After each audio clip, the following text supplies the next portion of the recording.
مرد و زن بچے اور بچیاں بھی سبھی، مرد و زن بچے اور بچیاں بھی سبھی، علم حاصل کرو، علم حاصل کرو۔ جی بہت اچھے، سبحان اللہ۔ مرد و زن بچے اور بچیاں بھی سبھی، علم حاصل کرو، علم حاصل کرو۔ یہی فرمان رب، یہی قول نبی، جن کے لیے آپ اپنا زمینی فرش نہیں بلکہ دل کا فرش بچھائے ہوئے ہیں، جو اب انتظار و اشتیاق کے لمحات مکمل ہوئے چلے۔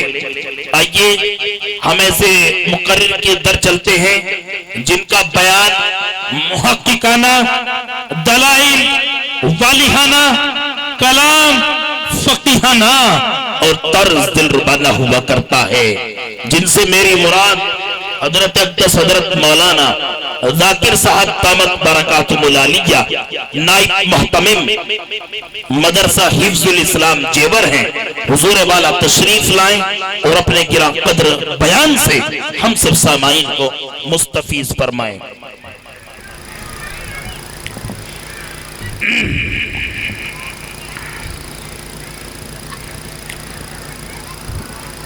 نحمده ونستعينه ونستغفره ونؤمن به ونتوكل عليه ونعوذ بالله من شرور أنفسنا ومن سيئات أعمالنا،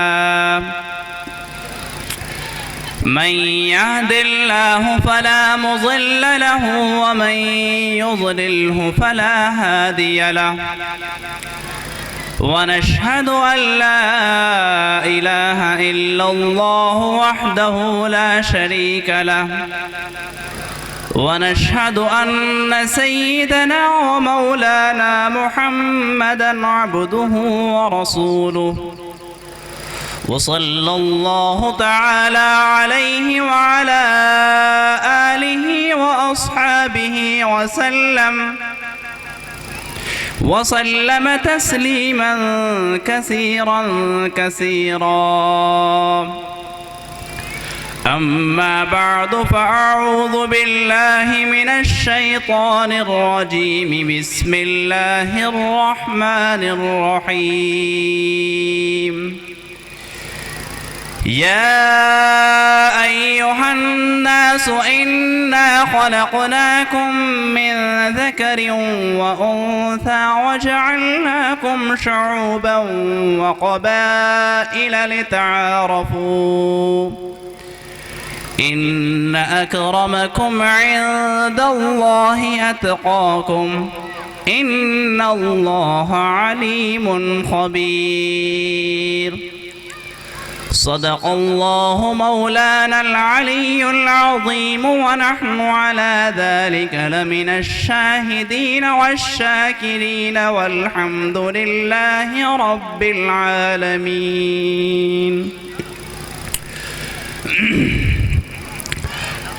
اس کا احسان ہے، اس کا فیضان ہے، بزم ہستی کو اس نے سوارا بہت.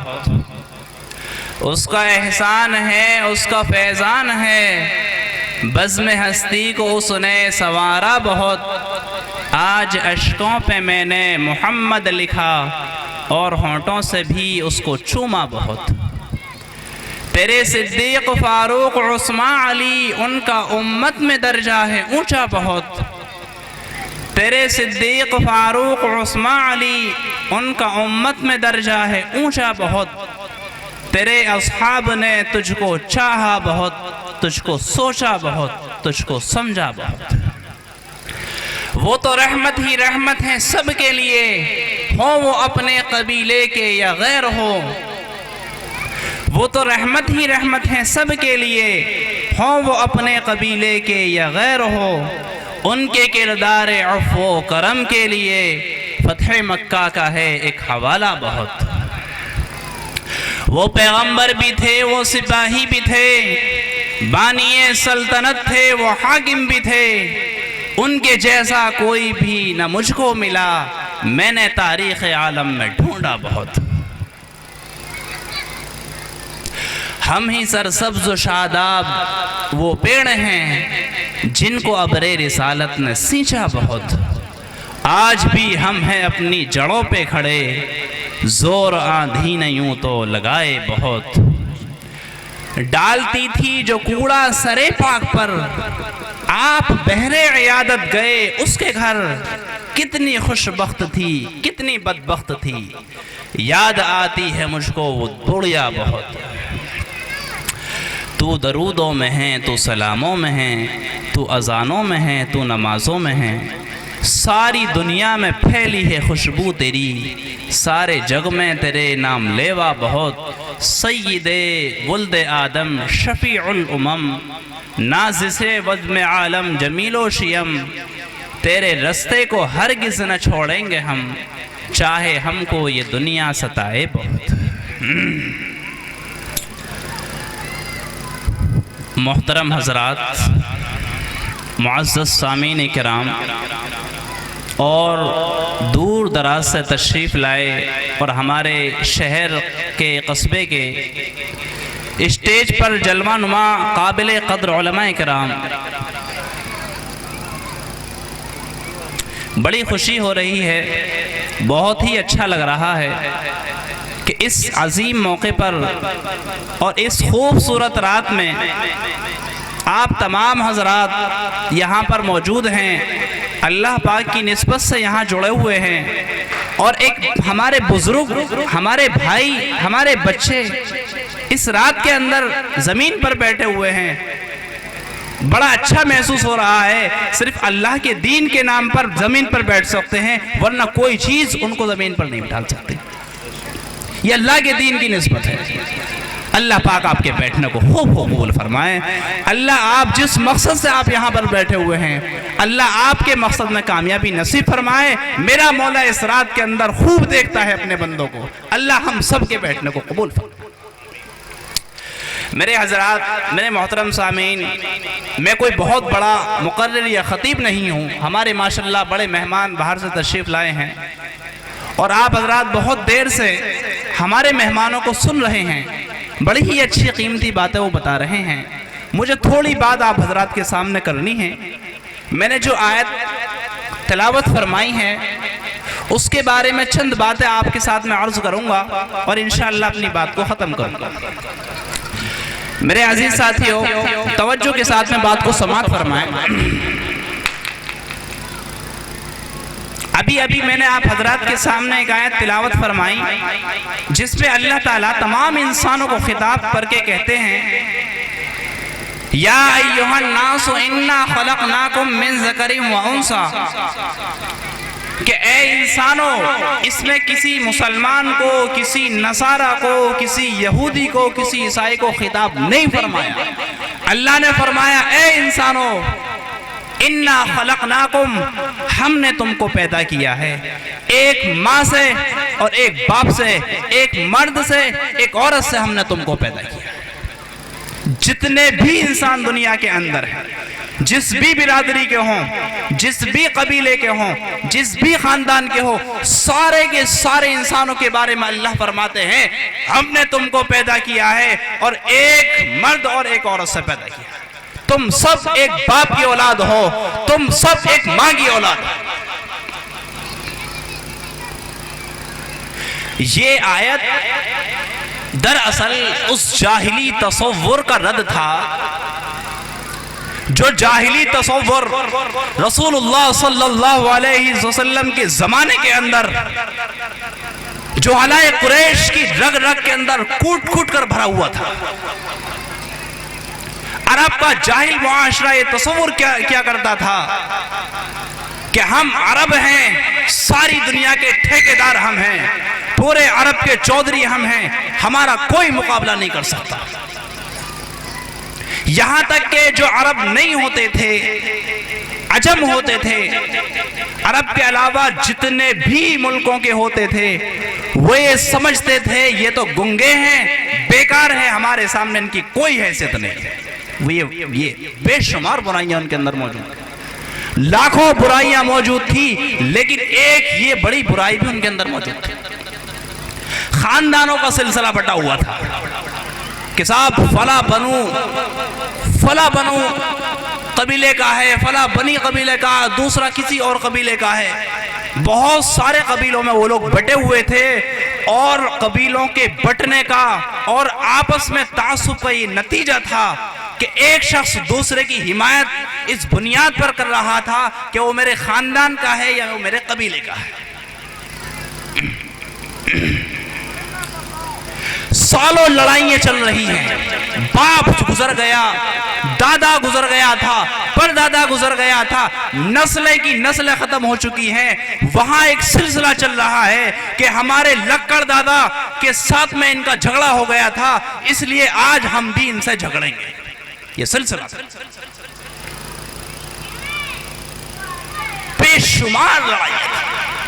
اگر کسی کا اونٹ کسی سے پہلے پانی پی لیتا ہے تو صدیوں جنگ چلتی تھی کہ میرے اونٹ سے پہلے تیرے اونٹ نے پانی کیوں پی لیا۔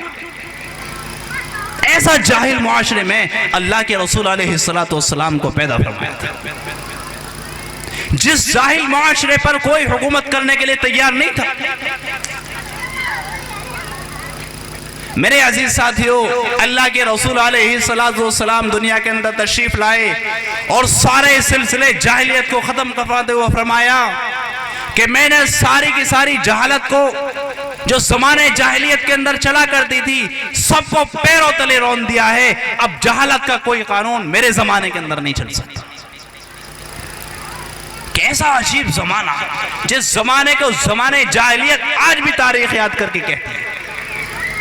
اللہ کے رسول علیہ السلام کی محنت کے نتیجے میں اللہ نے اس زمانے کو زمانہ خیر قرار دے دیا گیا تھا، جو شر القرون کا زمانہ تھا، اللہ رب العزت نے اس کو خیر القرون کا زمانہ بنا دیا۔ میرے عزیز ساتھیوں، جتنے بھی دور دراز سے اسلام قبول کرنے کے لیے آپ صلی اللہ علیہ وسلم کے پاس تشریف لاتے تھے، آپ صلی اللہ علیہ وسلم نے کسی کے خاندان کو نہیں دیکھا، کسی کے قبیلے کو نہیں دیکھا، آپ نے نہیں دیکھا کہ یہ کس وطن کا ہے، اس کی زبان کیا ہے، اس کا کلچر کیا ہے، اس کا طریقہ کیا ہے۔ جو بھی آپ صلی اللہ علیہ وسلم کے ہاتھ پر کلمہ پڑھتا، خدا کی قسم وہ آپ کا ہو جاتا اور آپ اس کے ہو جاتے تھے۔ یہ عالم تھا، یہی وہ محبت تھی حضور صلی اللہ علیہ وسلم کی کہ آپ کے صحابہ آپ کے اوپر جانوں کو دینے کے لیے قربان ہو دیا کرتے تھے۔ حضرت سلمان فارسی رضی اللہ تعالیٰ عنہ بہت مدت کے اندر ادھر ادھر بھٹکتے ہوئے سالوں بھٹکے، 100 سال بھٹک چکے تھے کہ میں ہدایت کا راستہ اپنانا چاہتا ہوں۔ کسی نے بتا دیا کہ جا مکے کے اندر اور وہاں پر ایک نبی ہوگا جو نبوت کا دعویٰ کرتا ہے اور وہ سچے نبی ہیں، ان کے پاس جا کر ان کے ہاتھ پر بیعت کر لینا، وہ سچے نبی ہیں اور وہی جنت کا راستہ آپ کو دکھا سکتا۔ سلمان فارسی رضی اللہ تعالیٰ عنہ فارس کے رہنے والے تھے۔ آپ صلی اللہ علیہ وسلم کے ہاتھ پر کلمہ پڑھا اور آپ صلی اللہ علیہ وسلم نے فرمایا کہ مجھے سلمان سے اتنی محبت ہو چکی ہے کہ گویا سلمان منا اہل البیت، سلمان تو میرے گھر کا صرف ایک فرد ہے، ایک خاندان کا، ایک گھر کا میرا ایک حصہ بن چکے ہیں۔ بلال حبشی جو کالے کلوٹے تھے، حبشی تھے، غلام تھے، کوئی حیثیت ان کی نہیں تھی، امیہ ابن خلف کے غلام تھے، اللہ کے رسول صلی اللہ علیہ وسلم کی خدمت میں آئے اور آنے کے بعد میں آپ کی ہاتھ پر بیعت فرمائی اور کلمہ پڑھا۔ آپ صلی اللہ علیہ وسلم نے کہہ دیا کہ بلال آج سے تم میرے مؤذن ہو، اور جو مقام بلال کو دیا گیا وہ کسی اور صحابی کو نصیب نہیں، جو خدمت اذان کی بلال کو ملی وہ کسی اور کو نہیں ملی۔ میرے عزیز ساتھیوں، مجھے وہ واقعہ یاد آتا ہے کہ اللہ کے رسول علیہ السلام مکے کے اندر فاتح بن کر داخل ہو رہے تھے اور جب آپ نے مکے کو فتح کر لیا تو جو کعبہ بہت ہی عظیم چیز تھی، باری آئے کہ کعبے کے اندر اذان کون پڑھے گا؟ بڑے بڑے قریش کے سردار موجود تھے، وہ صحابہ بھی موجود تھے جن کی بڑی عزت تھی، بڑی وقت تھی، جو قریش کے سمجھے جاتے تھے اور عرب کے سمجھے جاتے تھے۔ لیکن جب اذان کی باری آئی تو اللہ کے رسول علیہ السلام نے کہا بلال یہاں آؤ، بلال کو بلایا اور بلانے کے بعد میں کہا بلال چلو اور کعبے کی چھت پر جا کر کے اذان کو پڑھو۔ سب لوگ حیران پریشان، کس یہاں پر بڑے بڑے لوگ موجود ہیں، وہاں ابو بکر صدیق موجود ہیں، عمر ابن الخطاب موجود ہیں، عثمان ابن عفان موجود ہیں، علی ابن ابی طالب موجود ہیں، لیکن اللہ کے رسول علیہ السلام نے بلایا تو کالے کلوٹے غلام بلال کو بلایا اور کہا کہ بلال اذان پڑھو۔ بلال رضی اللہ تعالیٰ عنہ نے اذان پڑھی اور اس وقت کے اندر اللہ کے رسول صلی اللہ علیہ وسلم نے فرما دیا کہ میں جہالت کے سارے اصولوں کو ختم کر چکا ہوں، لا فضل لعربی ولا لعربی علی عجمی ولا ابیض ولا اسود۔ اللہ کے رسول علیہ السلام نے فرمایا کہ کسی عربی کو کسی عجمی پر، یعنی کسی عربی کو کسی غیر عرب پر کوئی فضیلت نہیں، اور کسی گورے کو کسی کالے پر کوئی فضیلت نہیں، الا بالتقوی، مگر اللہ کا خوف جس میں زیادہ ہوگا وہ اللہ کی نظر میں قابل احترام۔ بہرحال میرے دوستو ٹائم بہت تھوڑا ہے، میں بس تھوڑی سی بات آپ حضرات کے سامنے رکھوں گا، بات بہت لمبی ہو جائے گی۔ واقعات سیرت کے اندر بھرے ہوئے ہیں کہ اللہ کے رسول صلی اللہ علیہ وسلم کے جو خاندان والے تھے وہ پیچھے رہ گئے، جو نبی صلی اللہ علیہ وسلم کے ہاتھ پر بیعت فرمائی، جنہوں نے آپ کے طریقے کو اختیار کیا، اللہ نے اس کو وہ مقام دیا۔ بلال کے بارے میں تو روایت میں آتا ہے اللہ کے رسول نے فرمایا اے بلال تمہارا تو وہ مقام ہے کہ جب معراج میں جنت میں گھوم رہا تھا تو تمہارے چلنے کی آواز مجھے جنت میں آ رہی تھی۔ یہ غلام کو اللہ تعالیٰ نے مقام دیا، جبکہ آپ کے چچا ابو طالب اسلام سے محروم رہ گئے تھے، اور آپ کے چچا کے بارے میں آیت نازل ہوئی تبت یدا ابی لہب وتب، ابو لہب تباہ و برباد ہو جائے، جو کہ آپ کے چچا تھے، ان کے بارے میں یہ آیت نازل ہوئی ہے۔ تو پتہ چلتا ہے اسلام کے اندر حسب و نسب نہیں چلتا، اسلام کے اندر رنگ و روپ نہیں چلتا۔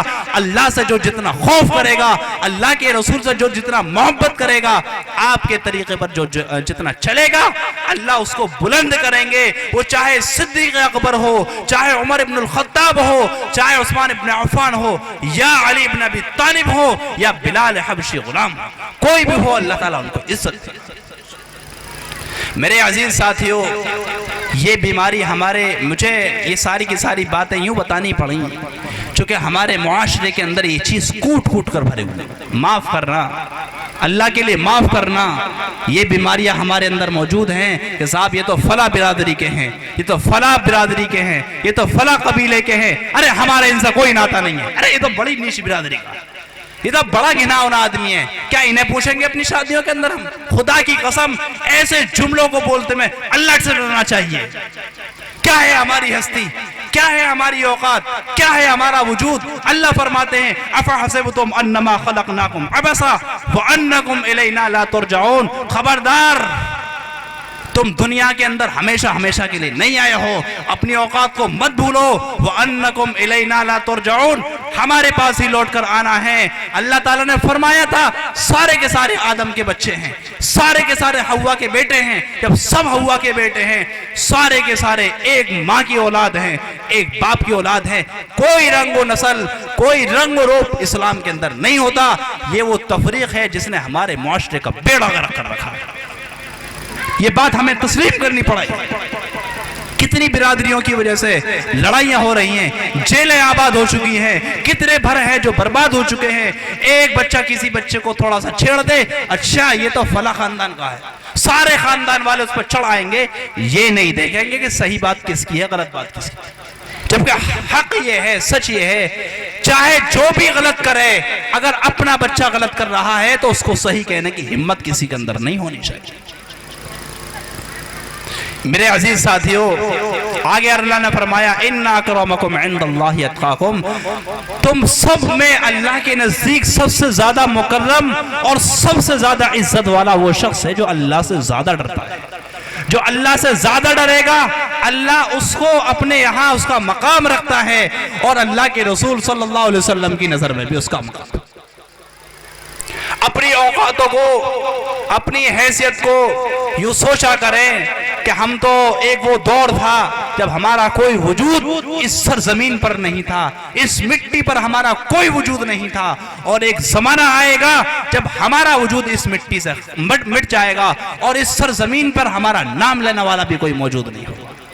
سوچو کرو، تھوڑی دیر سوچا کرو، کتنے لوگ تھے جو اپنے آپ کو بڑے حیثیت والے کہتے تھے، آج خدا کی قسم تھوڑا پیسہ آ جائے نا، تھوڑی بنگلے بن جائے، بلڈنگ بن جائے، گاڑی آ جائے، آنکھ اٹھا کر بھی کسی کو دیکھتے نہیں۔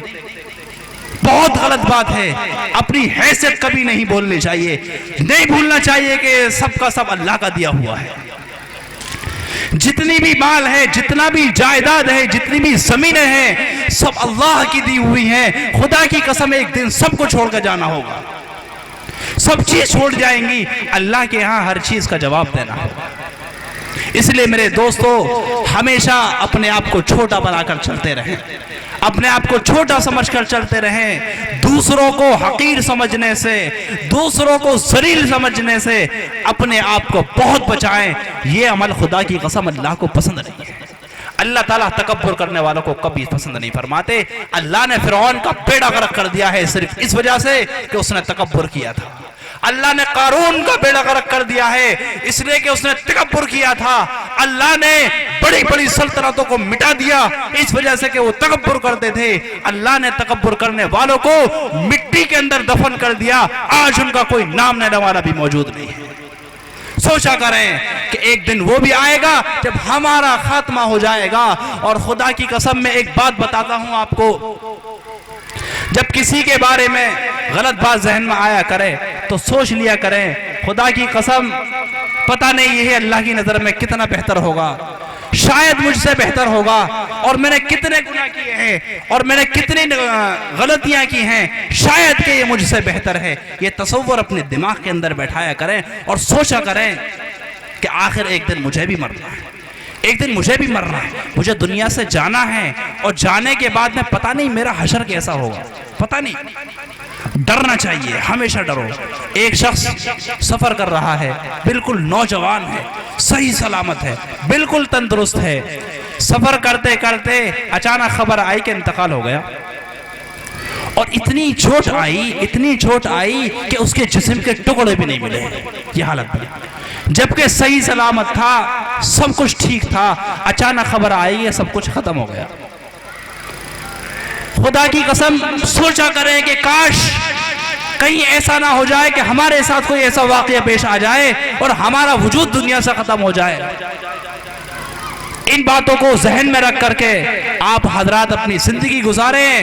ہم سب لوگ ایک ہی کشتی کے سوار ہیں میرے عزیز ساتھیوں، ہم سب لوگ انہی باتوں پر چلتے ہوئے، نبی صلی اللہ علیہ وسلم کی باتوں کو، حدیثوں کو اپنے ذہن میں رکھتے ہوئے، قیامت کا تصور اپنے ذہن میں بٹھاتے ہوئے، موت کا تصور اپنی زندگی کے اندر داخل کرتے ہوئے زندگی گزاریں گے، انشاءاللہ ساری برائیاں ہمارے اندر سے ختم ہو جائیں گی۔ جو باتیں میں نے کہیں، جو باتیں بھی میرے زبان سے نکلی، اگر کسی کو ایسا لگا کہ یہ بات مناسب نہیں تو خدا کے لیے معاف کرنا، لیکن یہ بات حقیقت ہے اور سچ ہے، اور کوشش کریں کہ ہم اس معاشرے کے اندر وہ خوبصورتی پیدا کریں جو اللہ کے رسول علیہ السلام ہمیں دے کر گئے ہیں۔ اللہ تعالیٰ مجھے اور عام تمام حضرات کو ان چند باتوں پر عمل کرنے کی توفیق نصیب فرمائے۔ وما علینا الا البلاغ۔